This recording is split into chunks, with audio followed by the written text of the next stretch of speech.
My learning outcomes for today's Think Aloud are: I can pay attention to the questions in my head to adjust my original question if it isn't answered, and I can read to answer my adjusted question. In newspaper articles, when the author uses headings, I know that I can use those headings to create questions to guide my reading. Authors indicate what they believe is important in their headings. When I ask questions of the author's writing, it helps me, the reader, understand what the author thinks is important. From our previous practice opportunities with generating questions to guide our reading, we know that sometimes the question we create isn't answered in the text. In the read aloud from yesterday, we know my second and third questions aren't answered. The process I'm going to model today is to pay attention to the questions in my head to adjust my original question, and then read to answer the adjusted question. When I ask questions of the author's writing, it helps me, the reader, understand what the author thinks is important. Sometimes the question I generate isn't answered in the text. When this happens, I need to be able to adjust my question to support my ability to construct meaning. A think aloud is when I share what I do as a reader to construct meaning from the text I am reading. Questions, even when they are not answered in the text, help me guide my reading. When a question isn't answered, my inner voice starts to ask more questions. When I recognize these questions, I can use them to adjust my original question and read to answer the new question. Here's where it's going to get messy. As I read, I am going to type my new questions, highlight the information in the text that answers those questions, and then type my answer to the question off to the side. So we know the first question, what went from gnarly to sketchy, was not answered in the text. Therefore, my first question becomes, what is the author talking about? If not, what went from gnarly, I'm spelling it wrong, to sketchy? I'm going to go back into the text and remember that question. What is the author talking about? If not, what went from gnarly to sketchy? So as I read, I see right away Shaun White's name is addressed here. It's not going to let me highlight that again. Maybe this section is talking about Shaun White. I'm going to read for what is going on with Shaun White. I'm paying attention to the words that tell me what he is doing. When I come to my answer, I'm going to highlight it. So, White's Olympics are not over. He is scheduled to compete in another event. Okay, the half pipe.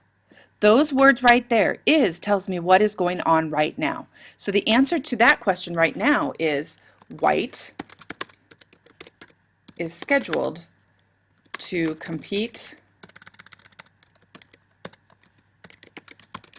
in the half pipe.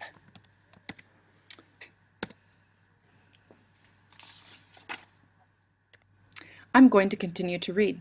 That's no small matter. White is, oh, there's that verb again. White is a half pipe favorite. And capturing the gold would make him the first American man to win an event at three straight Winter Olympics. Okay, so not only is he scheduled to compete in it, but he is a favorite to win. I'm going to keep reading to figure out the answer to the question, what is the author talking about, if not went from gnarly to sketchy?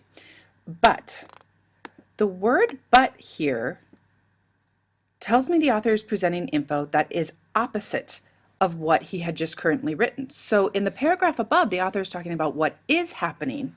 Now my question is, what's going on here? What is he not doing? Simply because I read the word but.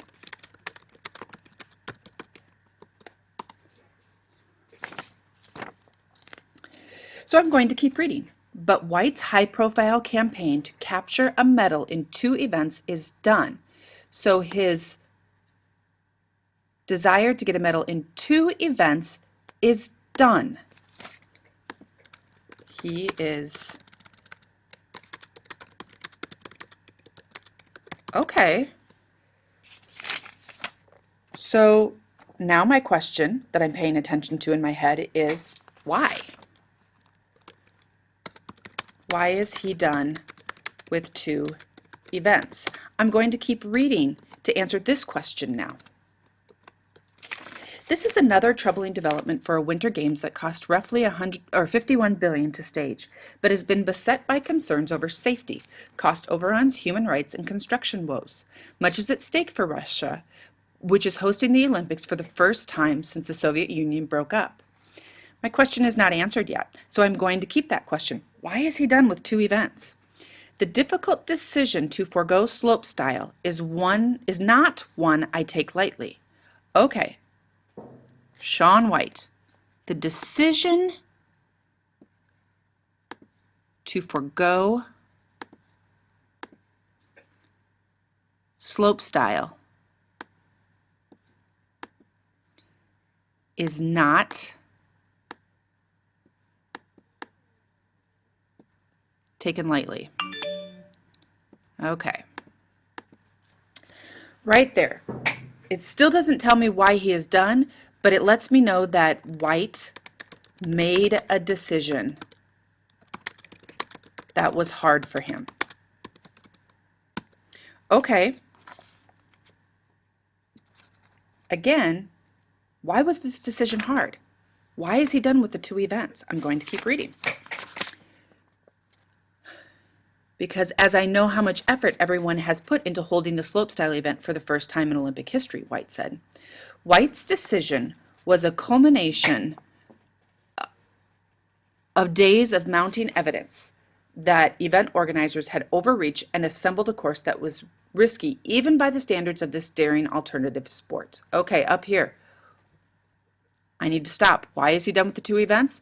Well, the decision that made him be done with 2 events came after evidence that the assembled course was risky. So why is he done with 2 events? The course is too risky for slopestyle.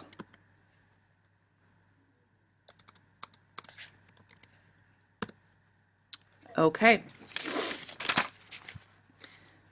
So now my question becomes, I've answered this question up here. Why is he done with 2 events? Well, he decided that the course is too risky. So now the question that I'm paying attention to is, why did he think the course was too risky?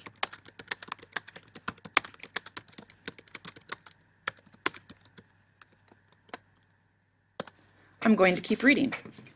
Earlier this week, a favorite in the slopestyle competition, Torsten Horgmo of Norway, fell on a jump during a practice run and broke his collarbone, ending his Olympics. A Finnish competitor, Marika Ein, crashed on the course's 3rd and final jump, hit her head, and was hauled off in a stretcher. White jammed his wrist in a practice run. Okay, there's a lot of reasons in here that answer my question, why did he think the course was too risky? 1, someone fell and broke their collarbone. 2, another snowboarder crashed, hit her head, and was hauled off in a stretcher. And White himself jammed his wrist. So I'm going to group all of this and say 3 injuries happened that made White decide not to do the slopestyle race. Okay, so now I'm going to backtrack all of this information and I'm going to go back and say, okay, here's my question. What is the author talking about? If not what went from snarly to sketchy, he's talking about how White is scheduled to compete in the halfpipe where he's a favorite. He's done with 2 events because he made a decision that was hard for him. He decided the course was too risky for slopestyle because 3 injuries had happened that made White decide not to do the slopestyle race. Questions, even when they are not answered in the text, help me guide my reading because it causes me to ask different questions. If the question I generate before I start my reading isn't answered while I read, I know that I can adjust my question to help me construct meaning from what the author is writing. When I have a question, I know it will help me pay closer attention to what the author is writing about so I can answer my question.